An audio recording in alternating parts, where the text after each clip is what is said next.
आणि आता विधानसभेच्या संदर्भातील महत्त्वाच्या बातम्यांचा आढावा घेऊया।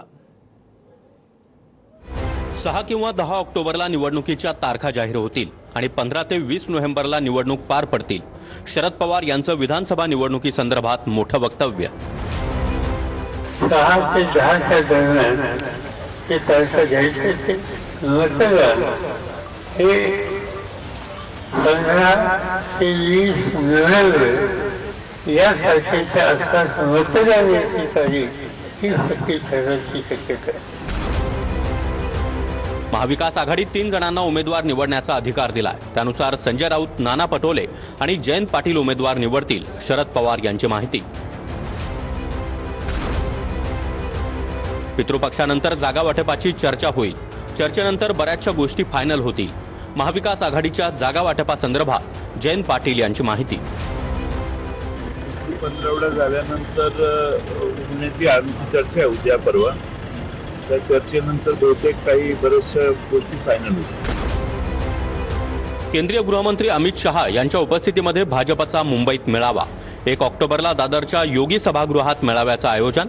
देवेंद्र फडणवीस, चंद्रशेखर बावनकुळे आणि आशिष शेलार यांच्यासह भाजपचे प्रमुख नेते आणि पदाधिकारी उपस्थित राहणार। कोण मुख्यमंत्री असेल हे महत्त्वाचं नाही, विकास महत्त्वाचा। राज्यामध्ये स्थिरता हवी असेल तर फिरतं पद चालत नाही। मुख्यमंत्रीपद 3ही पक्षांना वाटून देण्याच्या चर्चांवर दीपक केसरकरांची प्रतिक्रिया। राज्याचा विकास महत्त्वाचा असतो, कोण मुख्यमंत्री असतं हे महत्त्वाचं नसतं। राज्याला जर आपल्याला स्टॅबिलिटी पाहिजे असेल तर फिरतं हे काय फिरता चषक असू शकतो। मुख्यमंत्रीपद हे राज्याचं प्रमुख पद आहे। महायुतीमध्ये विरोधी पक्षनेता कोण असेल हे फडणवीसांनी ठरवावं। काँग्रेसचे नेते बाळासाहेब थोरात यांचा फडणवीसांना सल्ला। तर महाविकास आघाडीमध्ये 150 जागांवर एकमत झाल्याची बाळासाहेब थोरात यांची माहिती। जशी चर्चा महाविकास आघाडीची मुख्यमंत्री पदाची चाललेली आपण पाहतो आहोत, याला खरं वातावरण मुख्य आमचं आहे। आता त्यांनी विरोधी पक्ष नेता कोण याची चर्चा सुरू करावी। भाजपचे नेते हर्षवर्धन पाटील येत्या 2 दिवसांमध्ये निर्णय घेणार। हर्षवर्धन पाटील शरद पवार गटाच्या वाटेवर असल्याची जोरदार चर्चा।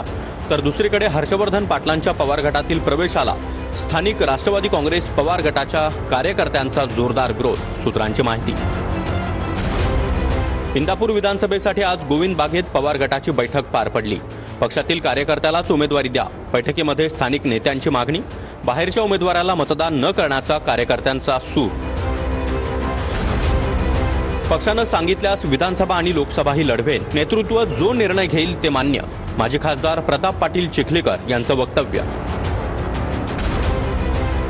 नंदुरबारमध्ये भाजपला मोठा झटका। भाजपचे प्रदेश उपाध्यक्ष राजेंद्र गावित यांचा पक्षाला रामराम। राजेंद्र गावित शहादा तळोदा मतदारसंघातून निवडणूक लढवण्यास इच्छुक।